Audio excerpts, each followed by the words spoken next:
자, 이어서 우극한과 좌극한의 개념에 대해서 살펴보도록 합시다.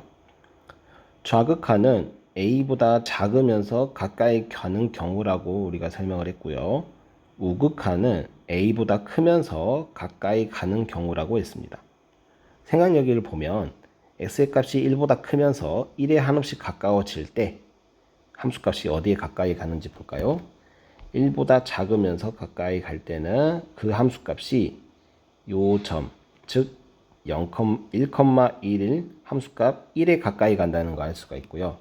그 다음에 두 번째, x가 1보다 지금 작으면서 먼저 본 겁니다. 작으면서 먼저 본 거고, 그 다음에 x가 1보다 크면서 한없이 가까이 갈 때는 그 함수값이 지금 요 점, 즉 1,0에서의 함수값 0에 가까이 간다는 거 알 수가 있겠죠. 그래서 지금 보시면 작으면서 가까이 갈 때와 크면서 가까이 갈 때의 그 극한이 다르다는 걸 확인할 수가 있어요.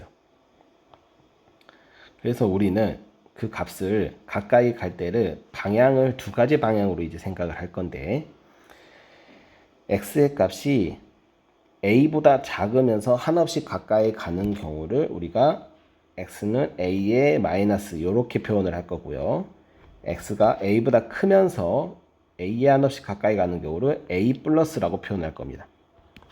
그래서 이 a 마이너스라는 표현은 음수라는 게 아니고 a보다 작으면서 가까이 가는 경우고, 그 다음에 이 a 플러스는 플러스 양수기호가 아니고 a보다 크다는 의미를 갖는다고 생각하시면 되겠습니다. 자, 이렇게 해서 정리를 하면 x가 a보다 크면서 가까이 가는 경우, 그러한 경우를 우리는 우극한이라고 하고요. 기호로는 리미트 x가 a의 오른쪽으로 가까이 갈 때, 또는 x의 a의 우극한의 극한은 l이다, 이렇게 표현을 하고, 이렇게 우리가 기호로도 표현을 하겠습니다.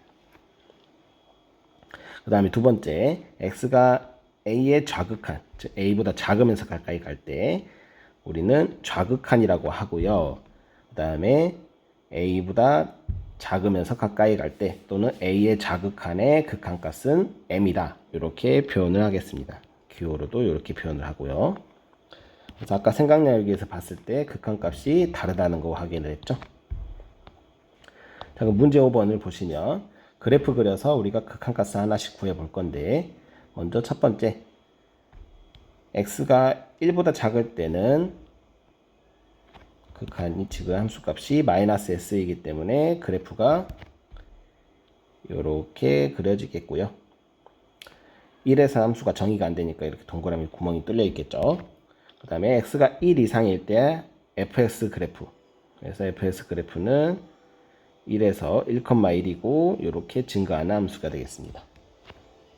자, 그랬을 때 먼저 1의 우극한, 그럼 1보다 크면서 가까이 가는 1의 우극한은 그 함수값이 얼마냐면 함수값이 1이라는 걸 알 수가 있겠죠. 그래서 극한값은 1이 되고요.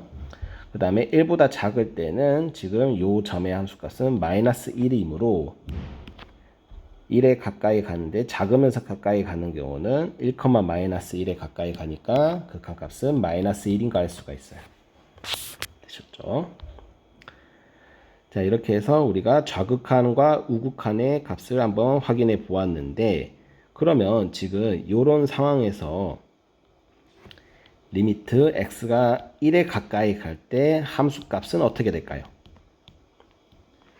우리가 1에 한없이 가까이 갈 때는 1에서 왼쪽과 오른쪽이 동시에 가까이 갔었죠. 그랬을 때 일정한 값에 가까이 가야 되는데, 지금 이 그래프는 왼쪽에서 가까이 갈 때, 즉 좌극한에서는 극한값이 마이너스 1이었고요. 오른쪽에 가까이 갈 때 우극한은 1이었습니다. 그래서 일정하게 가까이 간다고 말할 수가 있겠죠. 왼쪽은 마이너스 1이고 오른쪽에 1이니까 일정하지가 않아요.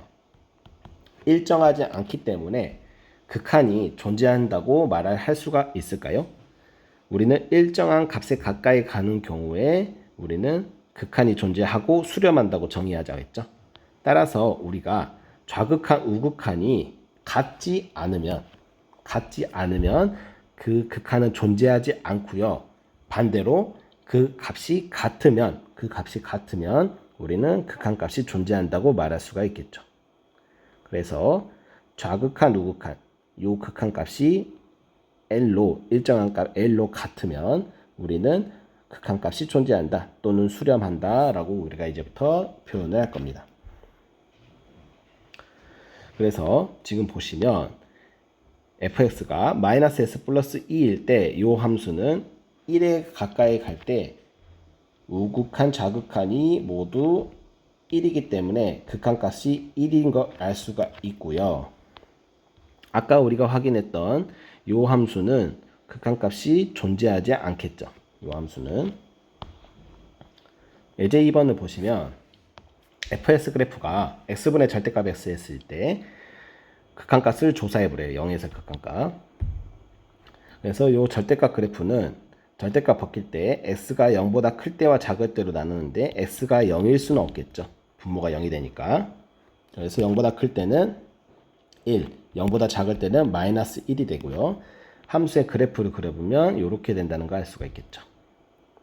그랬을 때 1에서의 우극한은요. 0에서의 우극한은 지금 0,1, 1에 가까이 가기 때문에 1이 되고요. 그 다음에 0에서의 좌극한은 우리가 0,-1에 가까이 가기 때문에 극한값은 마이너스 1이에요. 그래서 우극한은 1, 좌극한은 마이너스 1이 돼서 같지 않죠. 따라서 같지 않기 때문에 우리는 극한값이 존재하지 않는다. 즉 발산한다 라고 우리가 말을 하면 되겠습니다. 자, 그럼 문제 6번 그래프 그려면서 같이 한번 볼까요? 지금 극한이 1로 갈 때 극한값을 조사하래요. 자, 그럼 먼저 그래프를 그려보면 x가 1이 아닐 때 얘는 나눠보면 x-1이 되고 그래프상으로는 이렇게 되고 1에서 정의가 되지 않기 때문에 구멍이 이렇게 뚫려 있겠죠. 그랬을 때 1에서의 함수값은 좌우 극한이 0으로 갔기 때문에 존재하고 그 극한값은 0입니다. 첫 번째는. 두 번째 같은 경우에는 x가 1이 아닐 때 우리가 절대값을 벗기려면 1보다 큰 경우와 1보다 작은 경우로 나눠서 판단을 해야겠죠. 그래서 1보다 큰 경우에는 절대값이 이렇게 그냥 벗겨져서 분모와 분자가 같기 때문에 1이 되고요. x가 1보다 작을 때는 분모 분자가 부호가 다르기 때문에 마이너스 1이 되겠죠. 그래서 그래프를 그려보면 1보다 클 때는 y는 1의 그래프를 갔으니까 이런 모양이 될 거고 그 다음에 1보다 작을 때는 마이너스 1이니까 이런 모양을 갖겠죠. 그죠? 그랬을 때 극한을 구해보면 1보다 클 때, 즉 우극한은 극한값이 1이고요. 좌극한은 극한값이 마이너스 1이니까 극한이 서로 다르죠. 따라서 뭐한다? 존재하지 않는다. 즉 발산한다 라고 말을 하시면 되겠죠. 3번도 우리가 동일하게 x가 1이 아니라면 약분이 돼서 x제곱 플러스 x 플러스 1의 그래프를 갖고요. 요 함수는 우리가 2차 함수죠. 2차 함수. 그래서 2차 함수인데 1에 가까이 갈 때 그 함수는 지금 3이죠. 그래서 1에 한없씩 가까이 갈 때 함수값이 3으로 존재하기 때문에 이것도 구멍이 뚫려 있어야 됩니다. 그렇기 때문에 이 극한은 존재하고요. 그 극한값은 3이라는 거 알 수가 있겠죠. 그렇죠? 그래서 우리가 좌우 극한에 따라서 극한이 존재하는지 존재하지 않는지 극한을 조사해 보았습니다. 생각 넓히기 볼까요? 자동차 추돌 실험에서 출발하여 멈출 때까지 시간에 따른 속력이래요. 지금 여기에서 보시면 첫 번째 V1은 11대 최대 속력 80을 찍었다가 이렇게 급감하는 모습을 보이고요. 그 다음에 V2는 11대 최대 속력이었다가 급감하는 게 아니고 갑자기 속력이 80에서 30으로 이렇게 줄었죠. 그죠? 그랬을 때 요 두 개의 차이점이 뭐냐면 먼저 첫 번째는 자동차가 이 10초일 때 멈춰서 서서히 속도를 줄이는 모습이고요. 그 다음에 두 번째는 10초일 때 속도를 줄이지 못해서 80에서 30이 됐다는 것은 속도가 급격하게 이렇게 비연속적으로 줄었다는 것은 결국에는 추돌을 했다는 거겠죠. 왜? 추돌을 해야지만 속도가 80에서 30으로 확 줄겠죠. 그죠? 그래서 두 가지 차이점은 우리가 얘는 속도를 줄였다고 확인할 수가 있고 얘는 추돌을 줄이지 못하고 추돌한 경우라고 생각을 하시면 되겠습니다. 자, 요것을 우리가 극한값으로 한번 확인해 볼까요? 먼저 V1의 10에서의 우극한은 80이고 V2의 10에서 우극한은 30이죠. 그 다음에 V1의 10에서의 좌극한은 80이고 V2의 10에서의 좌극한은 80입니다. 그래서 10에서의 극한은 V1은 80으로 존재하고요. V2는 존재하지 않아요. 발산해요. 그죠? 그래서 이런 식으로 그래프로 여러분들이 어떤 상황인지도 예측을 할 수가 있겠다. 라는 거.